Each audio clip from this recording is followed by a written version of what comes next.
Винни-Пух в фильме «Кин-дза-дза». Когда-то, давным-давно, кажется, в прошлую пятницу, когда завтрак уже прошел, а обед еще и не думал начинаться, Винни-Пух решил подкрепиться медом и пошел к самому высокому дубу, на котором жили пчелы. Мишка очень любит мед, отчего и кто поймет, отчего и почему мед так нравится ему. Мне бы, мне бы, мне бы в небо, здесь я был, а там я не был.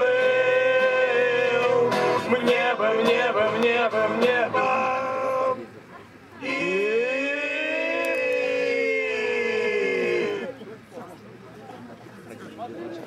Плюх!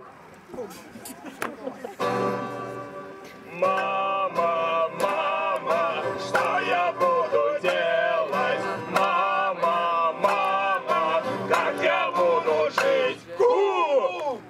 У меня нет теплого пальтишка. Мама, мама, как я буду жить? Хорошо живет на свете Винни-Пух, оттого поет он эти песни вслух. И не важно, чем он занят, если он худеть не станет, а ведь он худеть не станет, если, конечно, вовремя не подкрепиться. Да!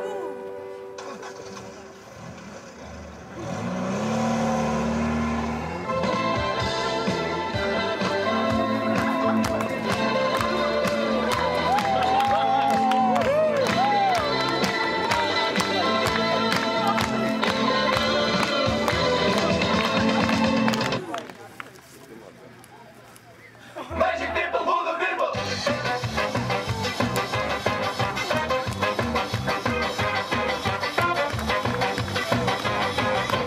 Magic people, who the people?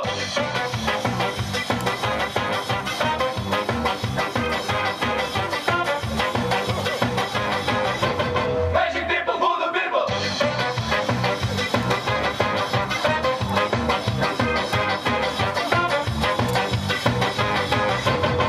Magic people, who the people?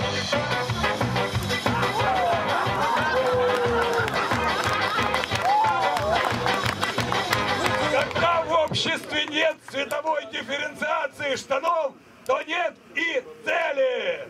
Я маленькая дочка, я вовсе не пацан, и вновь тебе я ставлю веселый звонкий сад. Одену покрасившие бордовые штаны, и буду я джентльмен, хозяин всей страны. Вот и все, никто не ждет, и никто не в дурака. Кто-то любит, кто-то врет, нравится в облаках. Ярко-красные штаны, а в носу красивый так. Все друг друга влюблены, и Чекланин, и пацак. Гляне, эй, гляне, эй, медведи, эй, эй, ребята уходят, и вам спасибо. Плюкане, земляне, медведи, спасибо. Телята уходят, и вам спасибо. Команда «Золотой теленок» закончила свое выступление.